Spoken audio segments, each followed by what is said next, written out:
Hey everyone, so not that long ago I was gifted the Star Wars Ralph McQuarrie art books. I thought it would be fun to do a series on early concept designs and art that some of you may have never seen before related to episode 4, 5, and 6. These books are chock full of early designs,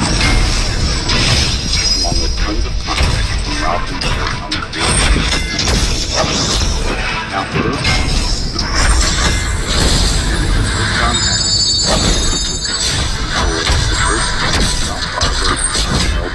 studio. That was never the intention, but his artwork and those that followed helped the cast and crew see what I wanted to do. They helped Ben Burtt work out the first sounds for the laser sword. They helped inspire the model makers and Joe Johnston at ILM, and most importantly, they were the starting time to be key.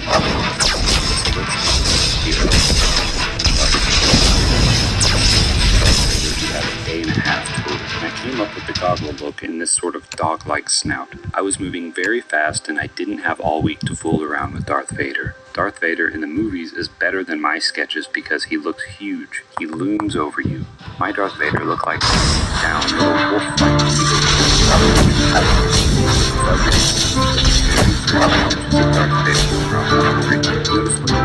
much shorter here. He looks like he could be close to 5 foot tall here, which is pretty incredible. His helmet has a much wider bucket here, and his face looks a lot more like a skull. I definitely like the look we got later on. I think this skull look is a little... Here's the integration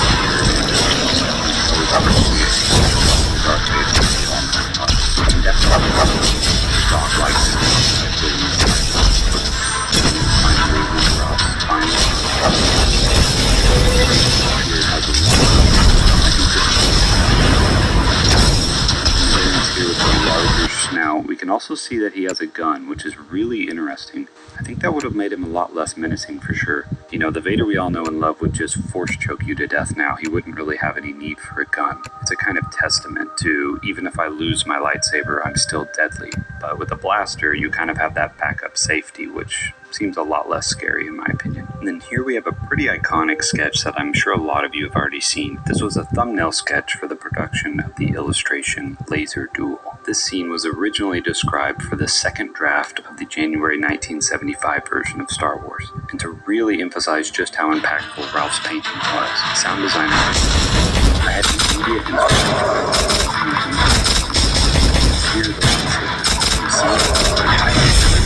now with favorite costume designs after the concept designing final really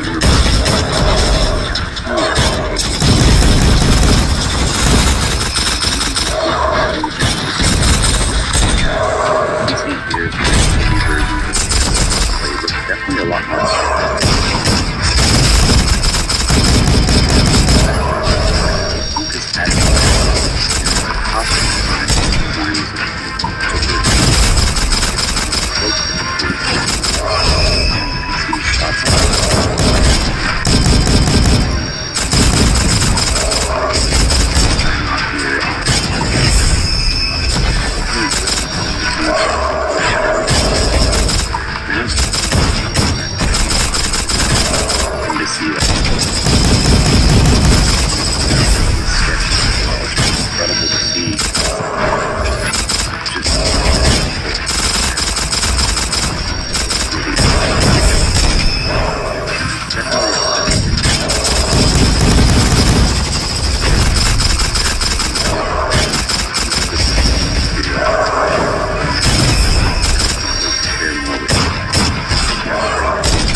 I've been doing a lot of animation recently in Clip Studio and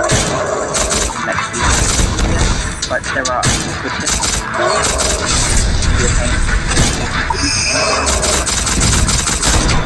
This is not a video, basic animation, so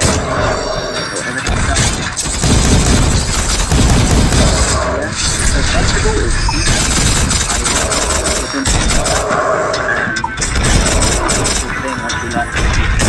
for the rest, talking about planning out things before you. Therefore, I start screen.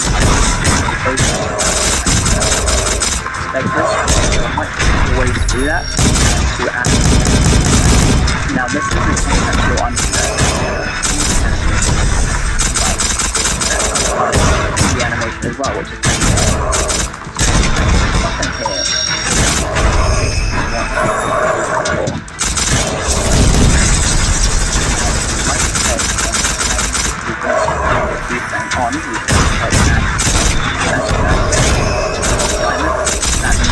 Frame one, this layer here is going to be in this position. Frame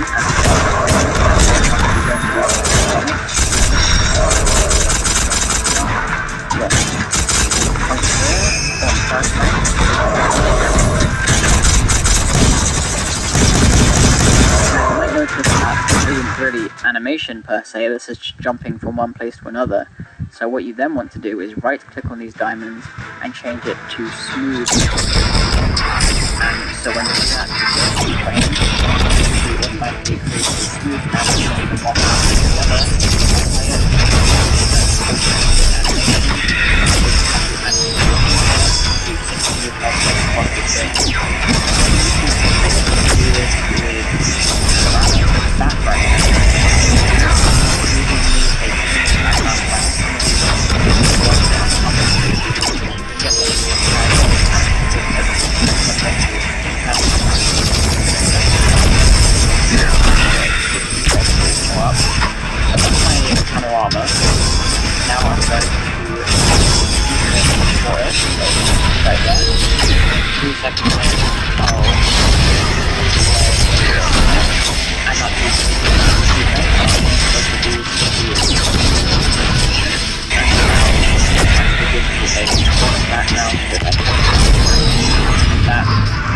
It's not very smooth here, that's probably just down to it kind of rendering it as it goes. I'm sure once this is exported it will run completely smoothly for you, and so that's another really cool way to use keyframes to kind of automate the process a bit. Frame 2 is onion skin setting. So if you want to make sure you're using onion skin where appropriate, so as this here it's going to use these and that's going to make your animation frame. But if you go into this animation tab, go into show animation styles, and you've got these can be really useful if you're not just happy with what you've got by default. So you can choose or ask and you can change the and you can really customize it to work in the way that you want it to. And definitely in this case, let's check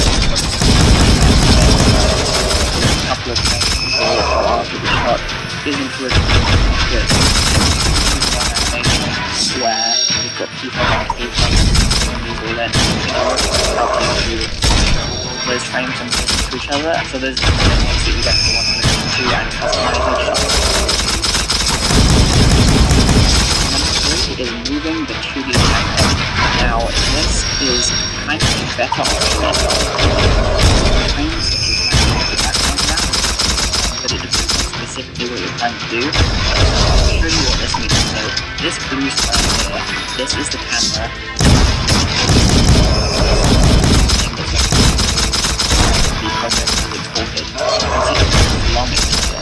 And so because the camera is going to move up, it's then going to give the impression that the camera's tilting, and as if it's, live action camera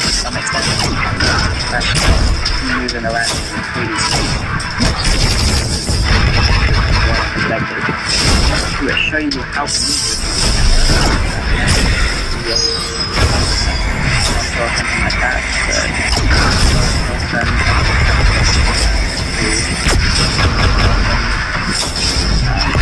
how do you go about it? First of all, you insert the animation and a new animation layer and the only things that are going to the device and the moving are going to be the things in this folder.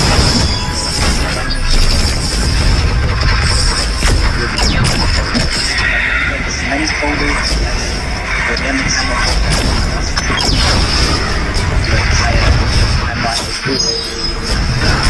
And now what we're going to do is very similar. We're going to go and now you can down for the 2D camera. Here's one type. Now again, that's not going to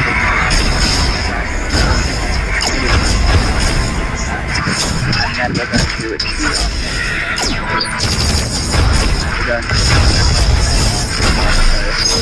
run like this, or you can use something like the arrow keys if you want to make sure it's going to just move in one direction, but I'm not going to waste too much time doing that. So here's our next frame. We put it down here, and now move from A to B very simply. A few other elements to this. Got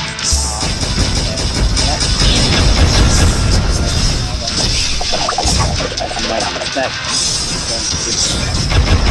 and start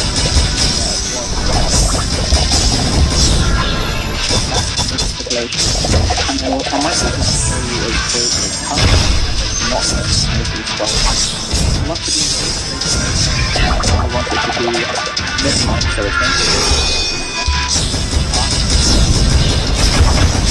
character and it's going to be on, I don't know what this installation but then it's just going to be custom. So now if I type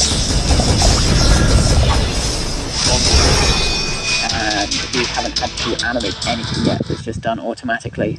Now you might notice this isn't really helping us in terms of seeing what the camera's seeing. We're seeing it more on a how it's made level as opposed to how it's actually going to look to the audience. So what you can do, when you're on your 2D camera folder and you select operation, you're going to have some settings down here and you can change your display mode. So we're going to click on show camera's field of view. Show you idea of how exactly as I set it up. I've moved on one frame and we've got some movement just because of the camera moving around with some simple keyframes. So definitely a very powerful tool that you're going to want to use. Next tip is something that you've been able to see this entire time. You might notice that I've got this animation project here where we've got a ton of different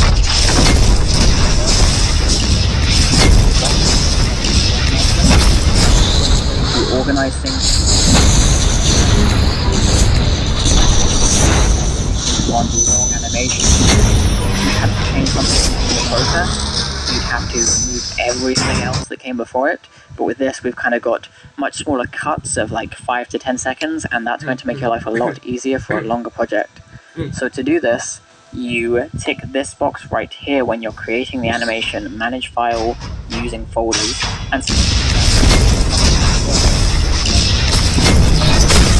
place it, manage document, and then a folder animation. Unlike animation, you're going to have to make sure you add a new timeline, and so set that up. And it's also not going to give you any animation folders by default, so you've got to make sure you set that up. And now you're going to be able to start creating your frames of animation. Now here's a great tip if you're creating something a bit more advanced, that in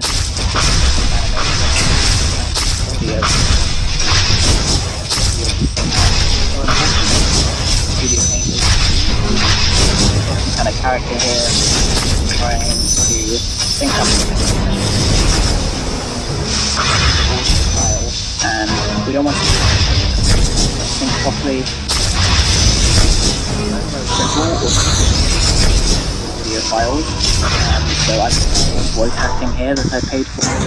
Both voice actors did great. I hope I can get this project out and like finished someday, and they'll be able to see it. But anyway, so we'll just take a random one here. Let's go for confused noises, and we're going to import that into Clip Studio by dragging it onto the canvas here. It's not going to let you drag it onto the timeline or over here or over here. You need to drop it into the canvas, and then it's going to automatically create this new audio layer up here.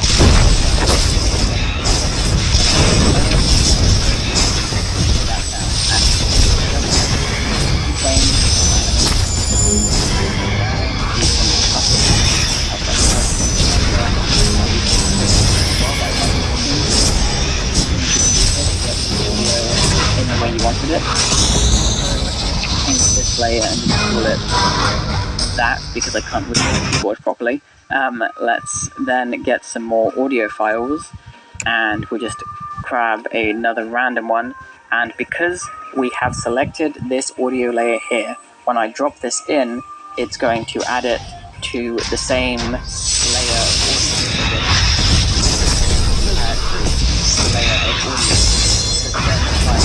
Select a different layer, not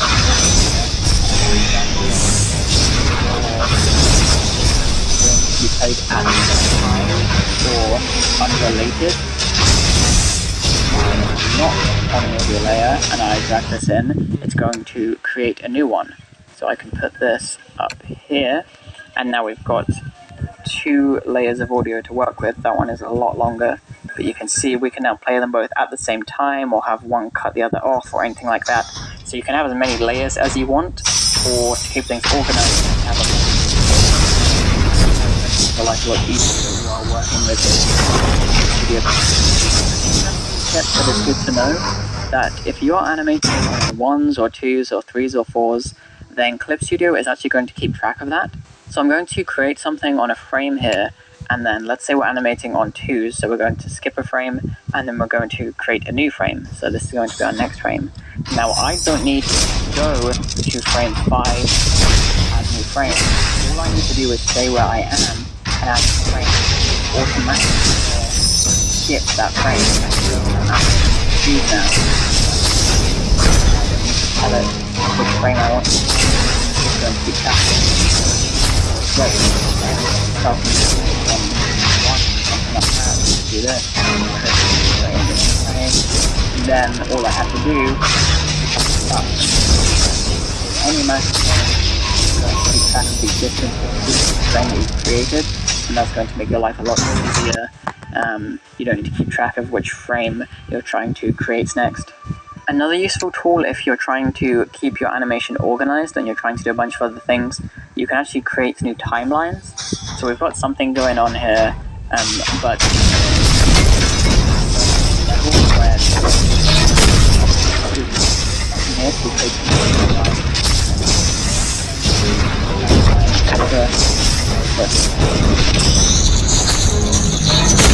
create some animation in here. We can then at any time switch back to our other timelines that we've got. So that's going to make it much easier to organize everything that you've got going on and keep everything separate. So if you're trying to create something more complex that's got a lot going on with it, that's going to really help you out. In mind, whatever you want. And that is going to be if you have put in the wrong frame rate to begin with, and you're playing it back to yourself slower, and then you export it and everything's going really weird and fast, and you haven't spread out your frames properly, something like that, you're really going to want to know that that setting is there to kind of save your project. One important quick tip that might not be that important is that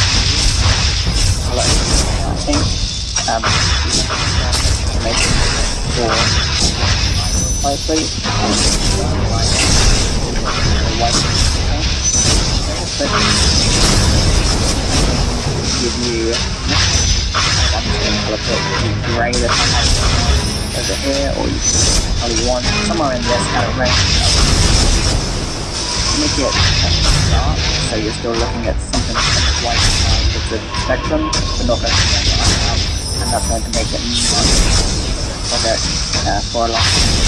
And one other trick that's relatively simple, but will kind of change your life. Forget that you can change the size of the canvas. So for example, I have this space to work with here, which is pretty generous, but if I have a big background that I'm trying to scroll through, I'm going to want to be able to add more, and you don't really want the drawing that you've done going off the canvas where you can't see it. It's much easier for it to just all be here. So like with what I've done here, this was not this size originally, I didn't plan for this. And with this canvas, and then later on in the animation it's going to put you skin right there. You're going to edit and then change canvas size, and it's very simple. You can just drag it in any way that you want and it will change to that size, and so you've kind of got infinite space to work with in terms of moving the camera around wherever you may want and having like huge things that are off camera, that kind of thing. So very, very simple.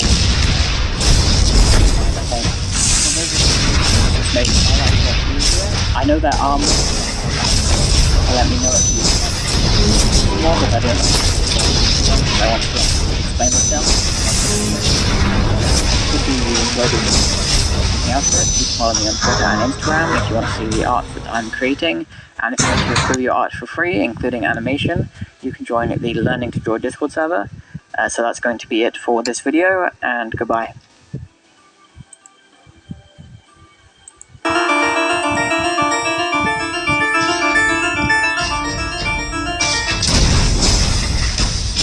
Tutorial, we're going to learn how to animate with Studio Paint. By the end of this tutorial, you'll have your very own animation.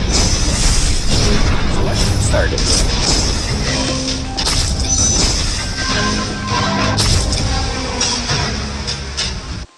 So to make a new animation, we want to make a new project by going to File, New, and there's this animation template here where you can set up an animation, and there's the default template of 1920 by 1080. You also get some margins on the outside, so you can doodle on the outside. Kind of useful. Set up your frame and everything over here.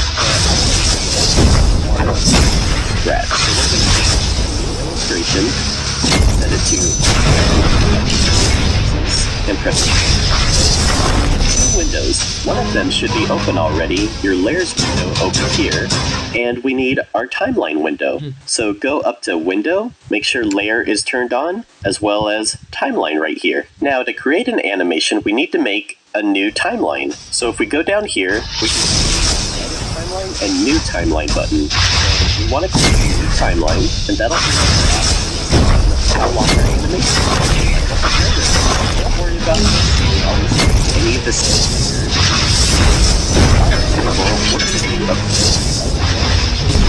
And we're going to do so at 12 frames per second and then 24 frames long. That's going to give us 2 seconds of animation. If you're using the EX version of Clip Studio Paint, which is the cheaper version, you're limited to 24 frames. But if you're doing simple loops and stuff like that, that should be plenty. If you want an unlimited number of frames to work with, you need to upgrade to the... I would wait for it to be on sale, honestly. It's on sale all the time. You don't need to worry about it. Showed up in our timeline down here. But we actually can't animate yet. Animation folder is a folder inside of your Clip Studio layers that contains all of your animation cells. It contains all of your layers. We're going to go up to here, up to this button that says New Animation Folder. We'll click that, and it makes a new folder in our timeline, and we can also see a new folder right here in our layers. So in my timeline, I can click and drag this red bar. I can also change how short the playback is to make my animation playback start by dragging these. Any settings on my animation, and here's where all your timeline options are. animation is, that's going to be under timeline here, or you can change settings here. So here's another way you can make your animation shorter or longer. To start animating, we have to create a new animation cell. You can see right now I have my animation folder selected. I'm on frame 1, but I actually can't draw anything because I don't have an animation cell created. So we're going to click this new animation cell button right here. That'll make a blank frame number 1, and you can see it's added a new layer underneath our group right here, our animation folder. For this example, let's just start with a simple circle. And we have our first animation frame. Let's drag our playhead to frame number 2. Make sure we have our animation folder selected. You can see if I select onto a different layer, I no longer have the option to create a new animation cell because I don't have my animation folder selected. So make sure you have your animation folder selected. We're on frame 2, and we're going to click New Animation Cell. That will get rid of our artwork up here, and we can see that frame number 2 has been added right here. And also, a new drawing layer has been added inside of our animation folder. To be able to see what our previous frame was, we want to turn on onion skin, and that's with this button right here, Enable Onion Skin. So if we turn that on, we can see a ghost image of the drawing that came before it. So let's get this circle moving. So I'm just going to draw it kind of close to where we started, but just have it start to move a little bit in this direction. And you can see down here, I have my thumbnails enabled so that I can see what my drawings look like. If you want to change your thumbnail size, you can click under this 3-line setting button on the top left, go to thumbnail size, and you can change the size of your thumbnails right here. So let's go to frame 3, make sure we have our animation folder selected, press this new animation cell button, and you can always set these to be hotkeys, which is usually a good idea for animation as it'll speed up your workflow. I highly recommend having hotkeys set up. To edit hotkeys, you can go under File and Shortcut Settings. And if you select Menu Commands up here, all of your animation shortcut keys are going to be under this Animation section here. So things like New Animation Cell, which in my setup I have set to F6, could be pretty useful. Also, go to Previous Frame and go to Next Frame is useful to have shortcuts set up for. The typical setup is using comma for previous frame and period for next frame. So those are some ideas of shortcut keys that could be useful to have set up. And for my onion skin, currently I can only see one previous drawing. If I want to see more than one previous drawing, I can click our settings button on our timeline again, and onion skin settings are going to be under show animation cells, and then onion skin settings right here. And I can change this to show 3 previous frames and 3 next frames. Here you can also change if you want it to be colored onion skins, half colored, or keep it as the original color. So if I keep it as the original color and press OK, you can see it's turned black. I personally like having colored onion skins just because it allows me to see what the previous drawing was and what the next drawing is. So now we can see our 2 previous drawings. So let's draw drawing number 3 down here. And if we want to play our animation, we can click this play button here. But let's say this feels a little bit fast, this movement from here to here. So we want to do an in-between. So to do an in-between between these 2 drawings, we can select our frame by clicking on it once. You'll see a red bar behind the frame to show that that frame is selected. So frame number 3 here is selected. I can select it.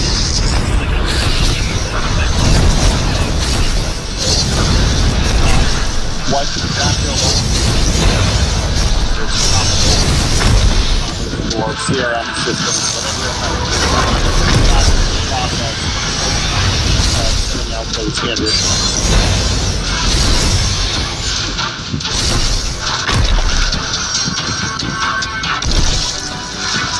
We'll just drag it over by 1, and you'll see that makes frame number 2 last for 2 frames, and then goes on to frame 3. So now what we can do, we can go in between frames 2 and 3, click Add New Animation Cell in between the 2.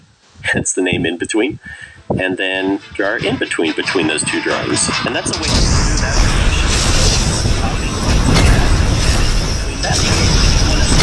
Multiple frames, you can click like that. Frames, and then you can and move multiple frames that way. If you want to copy and paste frames, you don't have to do that because what this does is actually copy the layer copy and paste these frames. So to do that, we actually want to right-click, go to Copy, and then go to where we want those frames to be, right-click, and select Paste. So we copy and paste frames in the right-click menu on our timeline. To get rid rid of a frame, let's say we have a frame of animation that doesn't belong anymore, we can select it and hit this delete specified cells button right here, and that removes it from the timeline. But it actually doesn't delete the drawing still exists, and we can see it over here in our animation folder right here. It's just been unassigned onto our timeline here. So the way the timeline works is it assigns a specific layer onto that part in our animation. So like I said, our frame that we got rid of, it still exists. It's still over here. And if we want to bring it back, we have to do what's called specify frame. And that's this button right here called specify cells. And if we click that, we can see a list of all of our drawings here. So drawing number 4 was the one we just got rid of. So if we select that and press OK, we now have our drawing number 4 back.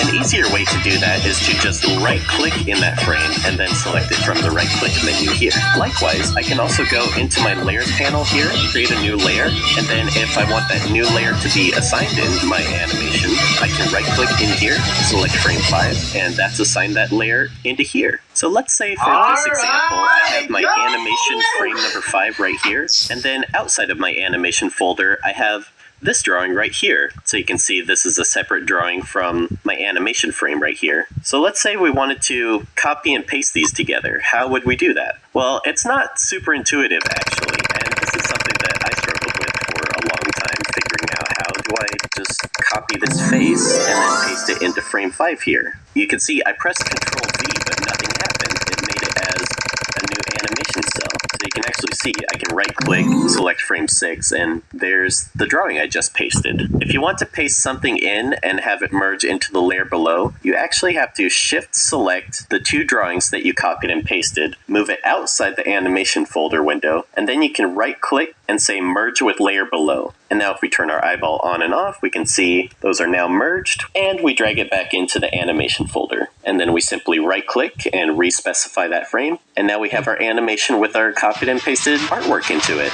Another cool thing we can do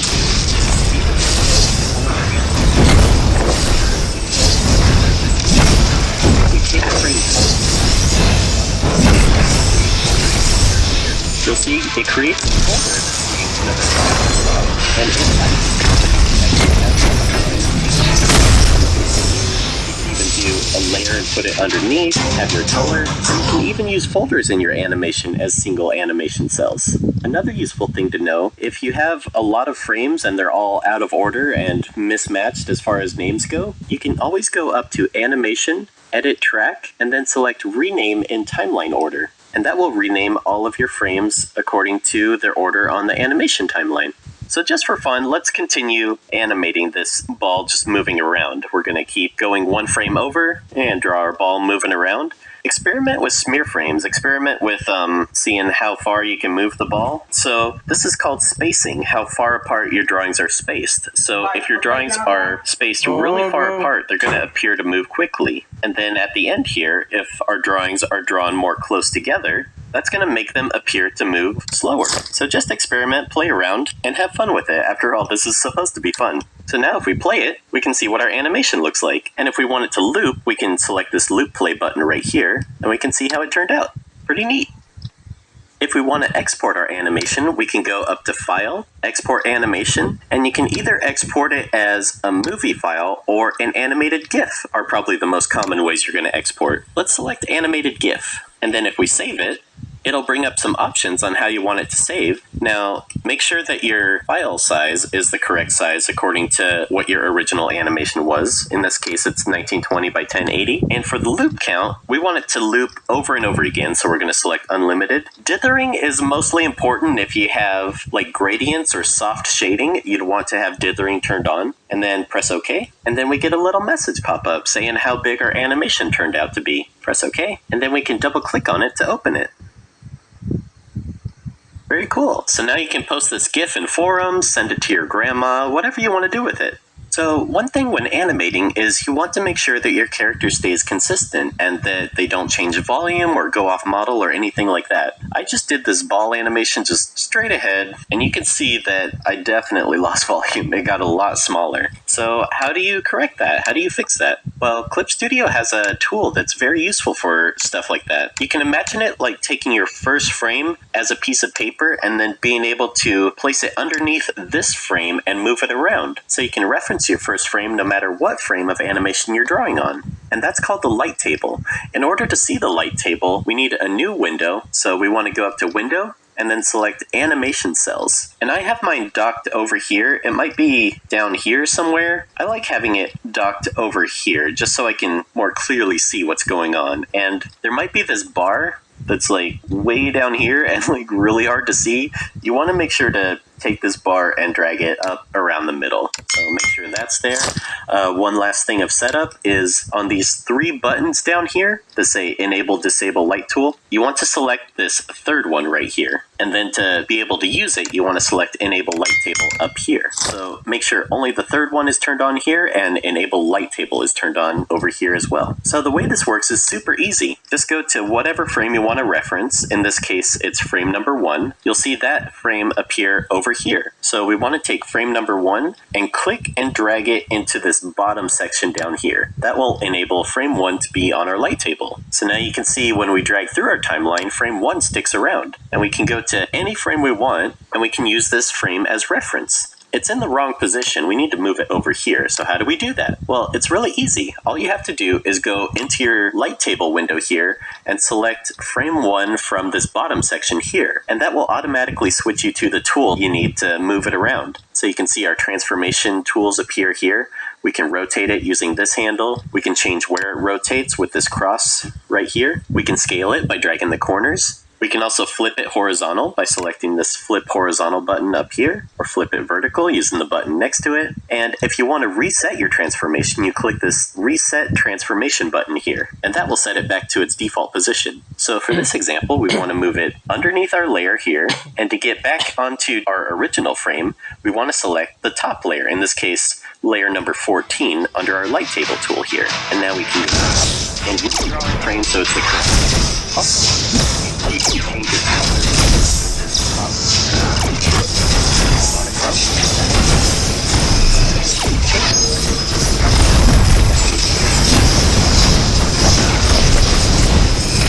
on and just turn it on and off using this Enable Light Tool button here.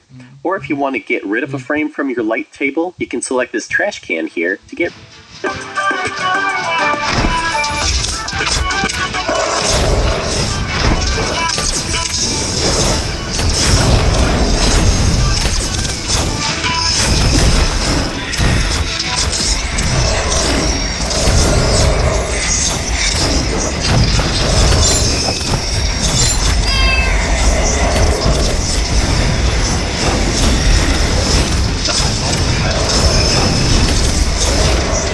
animation folder to make a new animation, a new animation cell to do a new drawing, and I'll just draw my first frame. So to motion tween this layer, we want to click on this button, Enable Keyframes on this layer, and when it turns off,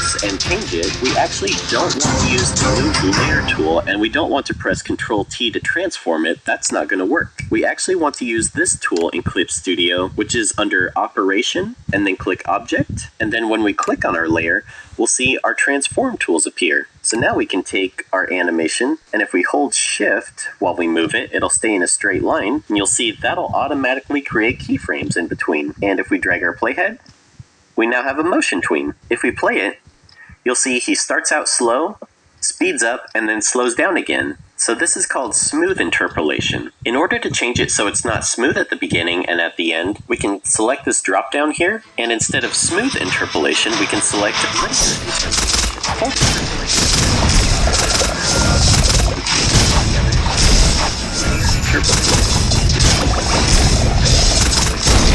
Here. We can also change it to be linear at the end here. And now if we play it, you'll see there's no easing at the beginning and the end. So that's how to motion tween an animation. You'll see the walking guy, but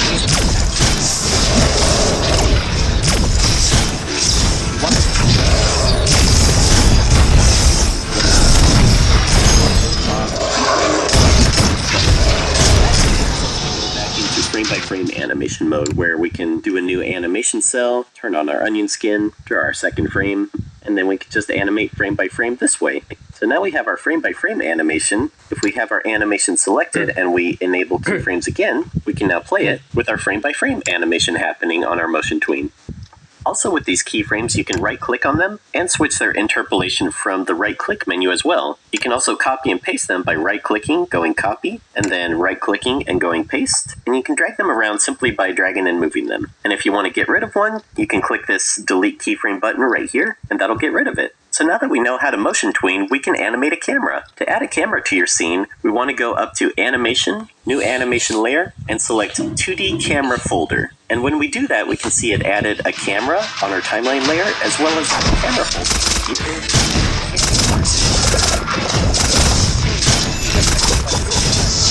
Inside.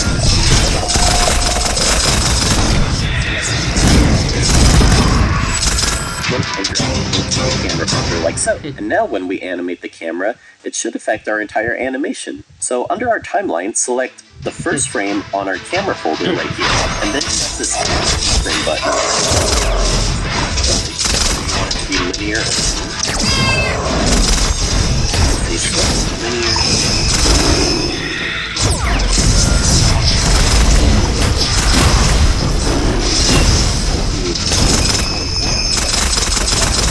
On frame 13, and then drag and follow the character out to the last frame.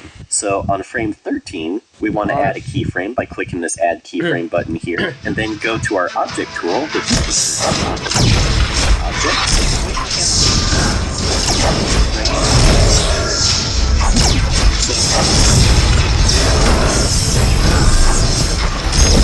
How much?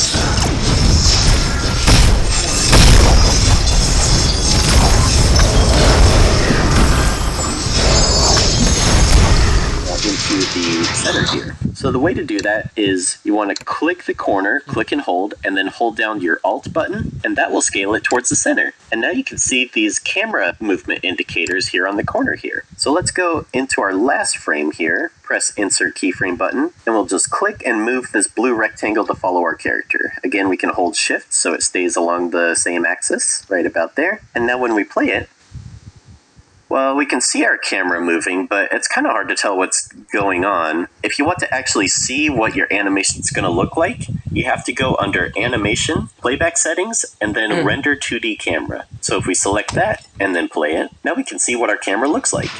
So that's how to animate a camera in video.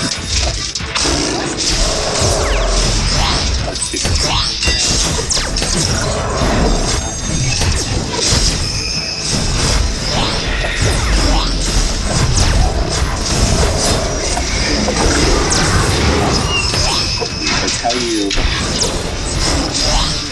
So, it's not the best.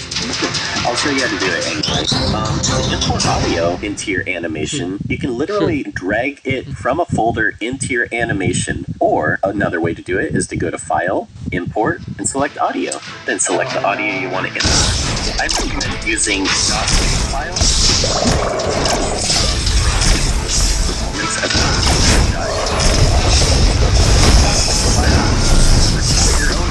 I recommend using from Let's Plays or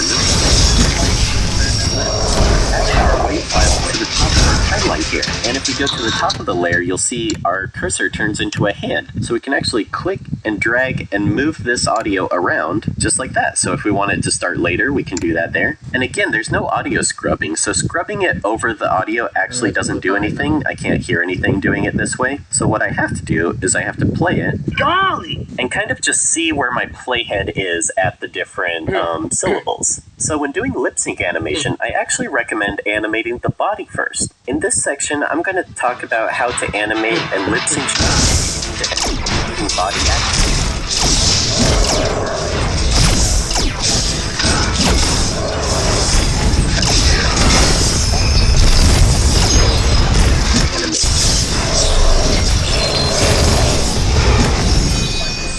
Before expressions, before your eyes, before lip sync, before any of that stuff is applied.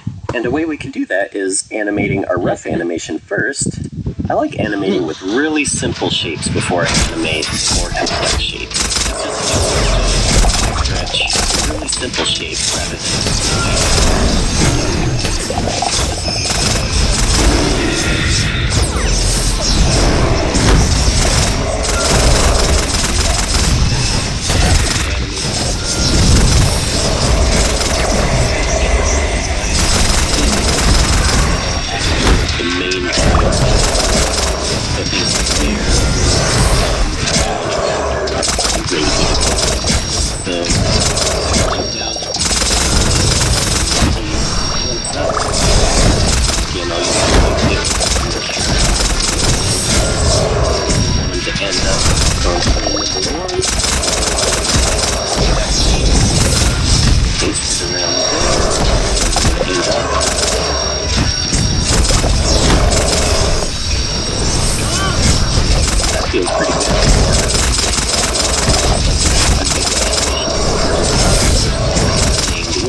frames behind. So that's kind of what I'm keeping in mind as I'm going through and doing these. So the root follows the body, then the tail gets left behind, and I kind of just animate it straight ahead.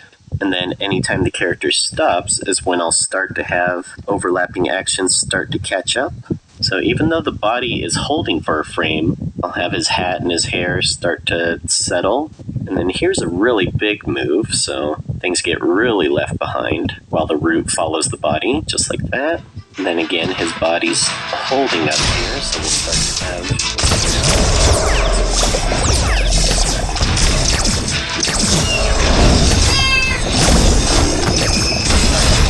overlapping.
Animation folders. Like I could also take these animation folders and set them to low opacity. You can also click this button here to turn folders into a blue sketch layer and then lower the opacity, which is really nice for doing rough animation. And then we'll do a new animation folder on top and we'll call this cleanup. So this is just a suggested workflow. It's something that may work for you if you're learning how to animate in Clip Studio Paint. So I'm going to go through and clean up all of my keyframes first, since those are my main poses. And now that I have all my keyframes cleaned up, I can go ahead and start doing my in-betweens.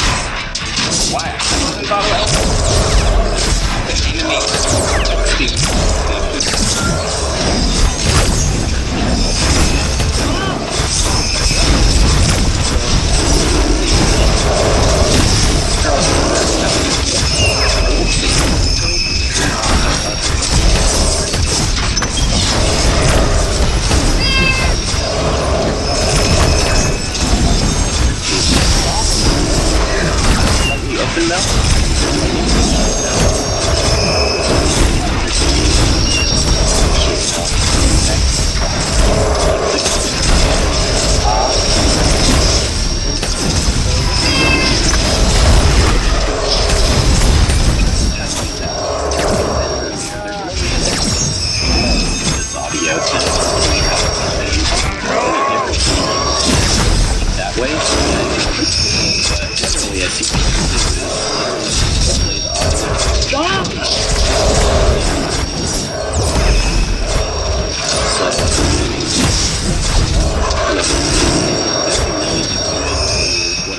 here, but my plan here is to animate the mouth just on one layer in the same place, and then we'll use motion tweens to move it into place on our animation here. Another way to do it is to animate it on the character, and that's completely fine too. That's a great way to do it. And you can also kind of see the waveform right here to kind of see where different pieces of audio are going to happen. So for golly, it's probably going to be about here with waveform like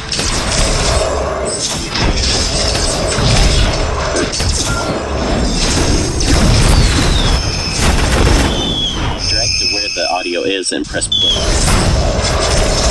Here there's an L shape happening there. So not the most efficient way to lip sync, but it works. So there's our L shape, and then E happens about here. And for the final frame, I generally like to have the mouth close about 3 to 5 frames after the audio is done. Now that's on 24 frames per second. Remember, we're on 12, so about half of that would be like 2 frames after the audio is done, 2 to 3 frames. So if we play what we have so far, golly, that's not bad. Golly! One thing I would recommend doing for lip sync is after you get it pretty well timed out, select all of your mouth shapes and move them 1 frame behind if you're on 12 frames per second, or if you're on 24 frames per second, move it 2 frames behind. Because light travels faster than sound is typically how I've heard it explained, but it just makes lip sync match just a little bit better. Golly! And I think that looks pretty good. And that's one of the reasons I like to animate on a separate layer and then have it motion tweened into place.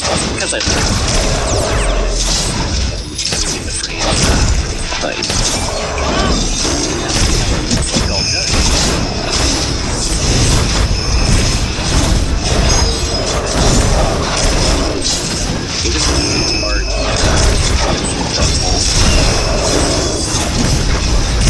Go to our operation tool and just go frame by frame and just move the mouth where it needs to be. And when you move it, you'll see it creates keyframes for you. And on your animation, it might need some adjusting, you know, especially if the mouth doesn't fit on the face, or, you know, if you need to change how big the mouth is on any single frame, you can always go back and readjust things if you need to. This is just going to be a really quick example. And let's copy this frame, paste it right here where it resets to default. And now if we play our lip synced animation, golly! It works pretty well. Golly! So that's how you animate body mechanics and then add lip sync on top of it. One final thing I want to go over before we end this tutorial is how to color your animation. Clip Studio actually has some really cool tools for coloring, and I'll show you those now. For coloring animation, I'm going to create a new animation folder underneath my cleanup folder here. So new animation folder, double click on the folder name to rename it, we'll call it color. Then make a new blank animation frame here. Now, you could take a brush and just manually color it in like so.